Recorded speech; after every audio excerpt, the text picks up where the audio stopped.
नमस्कार।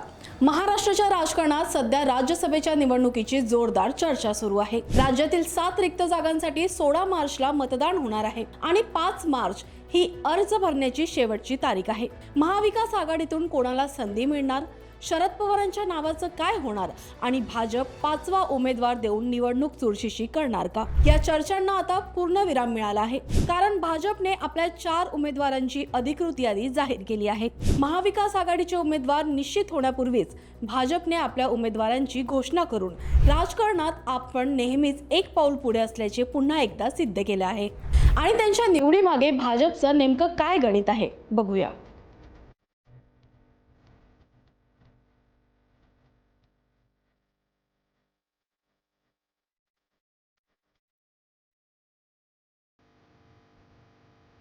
भाजपच्या पक्षश्रेष्ठीकडे सुमारे 24 संभाव्य उमेदवारांची यादी गेली होती। मात्र त्यातील 4 नावांवर शिक्कामोर्तब करण्यात आलंय।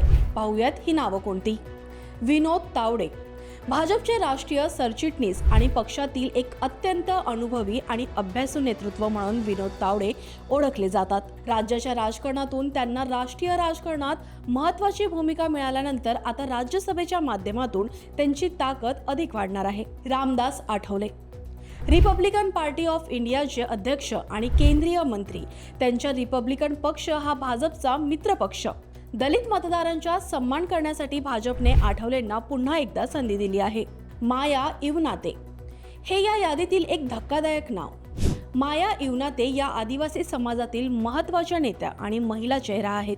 त्यांच्या रूपाने भाजपने आदिवासींना प्रतिनिधित्व दिलं आहे। शेवटच्या माणसापर्यंत सत्तेची सूत्र कशी जातील याचा विचार भाजपचा यामागे आहे। रामराव वडकुते, धनगर समाजाचे नेते आणि विधान परिषदेचे माजी सदस्य।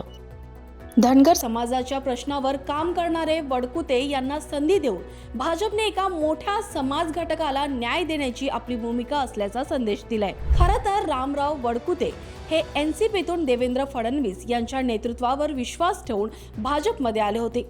त्यांचा हा विश्वास भाजप नेतृत्वानं सार्थ ठरलाय। आता प्रश्न असा पडतो की या 4 नावातून भाजपने काय साध्य केलं। तर मित्रांनो, ही केवळ नावं नसून आगामी विधानसभा निवडणुकीसाठी रचलेली एक भक्कम राजकीय मांडणी आहे। याला सोशल इंजिनिअरिंग म्हटलं जातं। मराठा आणि अनुभवी चेहरा विनोद तावडे यांच्या माध्यमातून मराठा समाजाला आणि अनुभवी नेतृत्वाला स्थान दिलंय। दलित कार्ड, रामदास आठवलेंच्या माध्यमातून दलित मतदारांचा सन्मान करत असल्याचं आपल्या या कृतीतून भाजपनं दाखवून दिलंय। आदिवासी आणि महिला शक्ती, माया इवनाते यांच्या निवडीने एकाच वेळी आदिवासी समाज आणि महिला वर्ग या दोन्ही आघाड्यांवर भाजपने आपली बाजू भक्कम केली। धनगर समाज, रामराव वडकुते यांच्यामुळे धनगर समाजाला सोबत जोडण्याचा प्रयत्न भाजपकडून होताना दिसतोय। थोडक्यात सांगायचं तर भाजपने अनुभव आणि नवे चेहरे यांचा अचूक मेळ घालून राज्यातील सर्व मोठ्या समाज घटकांना प्रतिनिधित्व दिलं आहे। राज्यातील 7 जागांपैकी भाजप 4 जागा सहज जिंकू शकते। उरलेल्या 3 जागांपैकी मवियाला किती मिळणार आणि अपक्षांची भूमिका काय असेल हे येत्या काही दिवसात स्पष्ट होईल। मात्र भाजपने आपला उमेदवार जाहीर करून पहिली बाजी मारली आहे। पक्षश्रेष्ठीने दिलेले हे 2 धक्के राज्याच्या राजकारणात भविष्यात किती प्रभावी ठरतील हे पाहणं महत्त्वाचं ठरेल। भाजपच्या या नव्या शिलेदारांच्या निवडीबद्दल तुम्हाला काय वाटतं? ही निवड खरोखर आगामी विधानसभा निवडणुकीत गेम चेंजर ठरेल का? तुमच्या प्रतिक्रिया कमेंट्समध्ये नक्की कळवा। हा व्हिडिओ आवडला असेल तर लाईक करा आणि चॅनलला सबस्क्राईब करायला विसरू नका। धन्यवाद।